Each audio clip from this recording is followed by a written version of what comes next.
E aí pessoal, beleza? Aqui é o João Paulo de novo, e sejam bem-vindos a mais um IPAcast, podcast do grupo Estudos e Pesquisa Intelectuais e Política nas Américas, da Unesp de Franca. Toda semana nós vamos até vocês com o melhor da divulgação científica, comentando artigos das principais revistas acadêmicas direto para os melhores streamings. Nessa semana eu vou falar um pouco sobre a política da boa vizinhança, uma doutrina de relações entre países apresentada em 1933 por Franklin Delano Roosevelt. Como esse assunto é muito amplo em vários sentidos, hoje vamos usar um artigo de 2020 publicado na Revista de História da USP, na edição número 179, escrito por Pedro Belchior, doutor em História pela Universidade Federal Fluminense e pesquisador do Instituto Brasileiro de Museus. No artigo chamado Cuicas e Pandeiros para Stokowski Ouvir, o disco Native Brazilian Music e a Política da Boa Vizinhança, 1940-1942, o autor nos comenta como ocorreu a visita do regente Leopold Stokowski com a All American Youth Orchestra ao Brasil, em um contexto cujas expectativas e intenções para esse encontro, do ponto de vista de Brasil e Estados Unidos, tal qual um disco, tinham dois lados. Continua com a gente então, que logo menos você vai entender como uma visita musical perturbou uma suposta paz de um país que vivia em meio a um momento de exaltação de sua cultura popular. Vamos começar pelo começo. Leopold Stokowski foi um regente de orquestra nascido na Inglaterra e radicado nos Estados Unidos, que ficou bem famoso por reger sem a batuta, aquela baquetinha que eles ficam balançando, por ter uma relação com o mundo das celebridades anormal para regentes de orquestra e por promover a música contemporânea nos seus concertos. Sua chegada no país foi no dia 7 de agosto de 1940, quando chegou ao Rio a bordo do Uruguai, um dos 3 navios da chamada Frota da Boa Vizinhança. Porém, sua vinda já era planejada de antes. Anteriormente à turnê, o regente já trocava correspondências com o brasileiro Heitor Villa-Lobos, comentando que seu interesse em visitar o país era para o registro fonográfico de músicas típicas. Aqui, segundo o nosso autor, já podemos perceber uma certa confusão de Stokowski em relação ao histórico de colonização no Brasil e uma marcada visão tanto quanto evolucionista acerca da cultura popular, que incutia no folclórico a ideia de autêntico. Sobre a sua visita, já em março de 1940, a imprensa brasileira não repercutia com bons olhos e no dia 27, o Diário de Notícias reproduziu uma manchete internacional onde havia acusação por parte do Congresso americano contra Stokowski de flertar com o comunismo. Mesmo assim, o regente desembarcou no Rio de Janeiro acompanhado de 109 jovens músicos. O dia do desembarque marcava já a data de seu primeiro concerto no Teatro Municipal do Rio, que contara com a presença de diversos oficiais e figuras importantes da sociedade brasileira, além de jornalistas e colunistas de artes, que receberam o concerto com grande entusiasmo. Contando com músicas compostas por Bach, por Wagner, por Debussy, Tchaikovsky e até por um musical do próprio Villa-Lobos, o público presente recebeu as apresentações com forte apelo, porém a falta de adesão do público popular e até os altos preços dos ingressos foram fatores de incômodo ao regente, a ponto dele mesmo prometer uma segunda apresentação em local aberto. A colunista do Diário, Odina Portela Dantas, sobre o pseudônimo de Dor, chega a afirmar em sua coluna que Stokowski ajudaria a implantar no Brasil o regime da música para o povo, exemplo do que já se ocorria nos Estados Unidos, onde a arte não é, como aqui, um privilégio das elites. Nesse sentido, é muito importante termos sempre em mente que neste momento os Estados Unidos estavam investindo nessa política da boa vizinhança e que o interesse do governo e da indústria cultural era mais o de aumentar o público consumidor da alta cultura através do rádio e do disco do que de fato investir em uma música popular brasileira autêntica. Como prometido, no dia 4 de setembro, Stokowski assiste aos desfiles do Dia da Raça e apresenta-se pela segunda vez no campo do Fluminense. Diferentemente da primeira apresentação, essa segunda não contou com a grande adesão do público, sendo este modesto e composto em sua maioria por jovens de idade escolar. Na imprensa, observamos duas repercussões diferentes desse evento.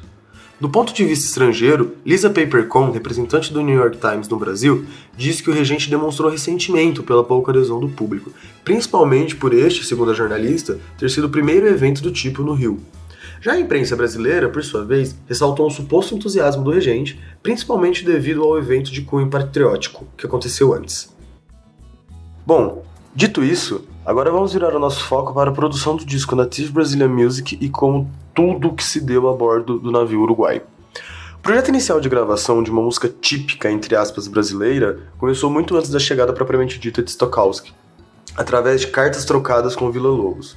Nas negociações, tendo visto o número de músicos necessários para que se pudesse compor a ideia em sua totalidade, o brasileiro pede a garantia de que todo o material gravado retornaria ao Brasil e que se o regente pudesse desembolsar uma quantia equivalente a 35 salários mínimos, $500 na época, que equivaliam a 8 contos e 330 mil réis. Alguns dias depois, o regente responde a Villa Lobos afirmando que, por recomendação do embaixador americano Jefferson Caffrey, o orçamento recomendado seria de 1/5 do pedido, cerca de R$ 1.666.000, ou menos de 7 salários mínimos.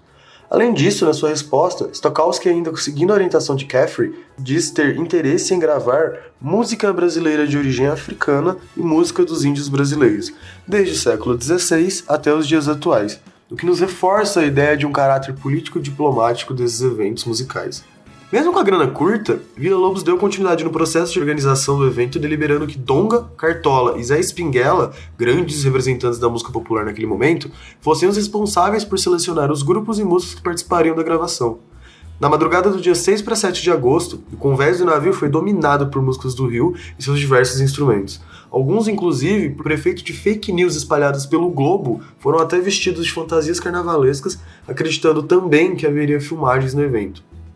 Na imprensa local, a gravação repercutiu como matéria de tom ufanista, afirmando: aquilo é o trabalho de uma noite e é também a música brasileira na sua expressão mais típica, que vai para os outros países do continente e servirá à política pan-americana de aproximação.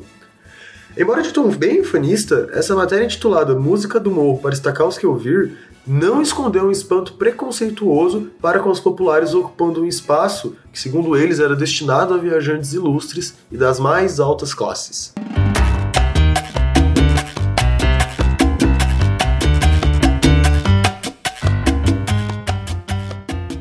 Cerca de 2 meses após as gravações, Villa Lobos manteve contato com o regente, principalmente para discutir a situação dos cachês dos músicos que lá estavam, além de delinearem uma possível turnê do grupo pelos Estados Unidos, coisa que nunca aconteceu.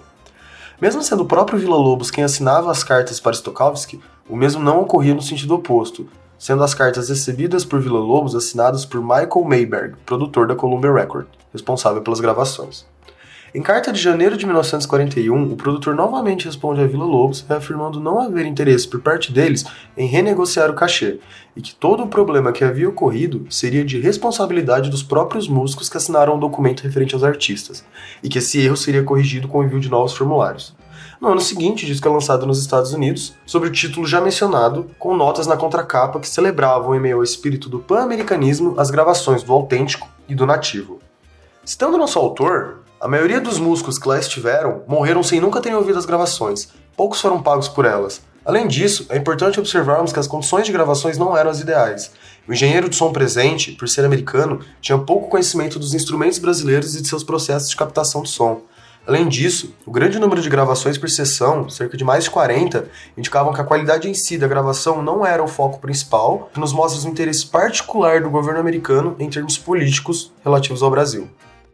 Tá, beleza. Tudo isso dito até agora pode ser configurado como o lado A dessa história toda. Mas como eu disse lá no começo, tal qual um disco, essa história tem um lado B de repercussão, que diferentemente da primeira, estabelece um debate que enaltece os preconceitos dentro da própria sociedade brasileira do momento. A visita de Stokowski gerou na grande imprensa uma discussão acalorada entre os apoiadores do samba e seus detratores. Segundo Belchior, o olhar do estrangeiro parecia gerar uma certa ansiedade em algumas parcelas da sociedade brasileira, principalmente no que se referia à imagem do país lá fora e como isso se refletia na brasilidade aqui dentro. Era comum na capa dos jornais uma cruzada contra a música do morro, o samba, e seus personagens criadores. Ao mesmo tempo que, no plano oficial, havia uma construção do samba como gênero síntese da identidade nacional. E nesse sentido, a gravação do Native Brazilian Music seria como um atestado de legitimidade do samba como emblema da nação, mesmo que para isso fosse necessário ele ser descoberto por um estrangeiro. Apesar disso, o tom vigente nos noticiários cariocas era o de crítica à seleção das músicas. No Jornal do Brasil, foi dito que se ressentiam muito pela existência de instituições devotadas à boa música brasileira, como a Orquestra Sinfônica Brasileira, que foram deixadas de lado. Já o Cine Rádio Jornal parece ter sido o único a criticar um suposto apadrinhamento nas seleções dos músicos por parte de Villa Lobos. O que de certa forma ocorreu, mas porque ele delegou a função de seleção principalmente para Donga e Zé Espinguela. Porém, o que mais suscitou reações energéticas na imprensa local foi a matéria divulgada pela revista Time, o maior semanário dos Estados Unidos à época, que num tom de piada afirmara, mesmo que falsamente, sobre, entre aspas, canções executadas por feiticeiros indígenas totalmente nus.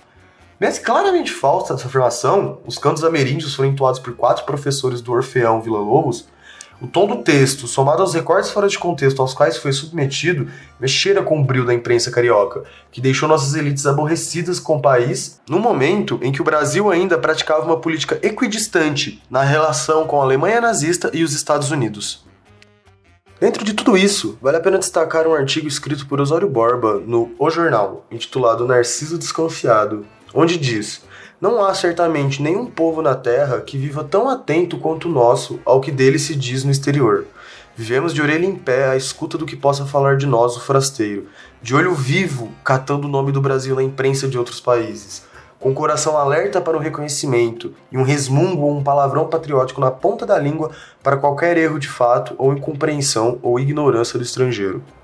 O fato é que nossa imprensa apresentava uma sensibilidade muito alta para o de fora e achar da gente, e a obsessão dos outros pelo exótico do Brasil era o que mais a irritava, pois para eles, essas culturas indígenas e afro-brasileiras deveriam estar sublimadas de seus aspectos primitivos e devidamente fundidas à cultura europeia.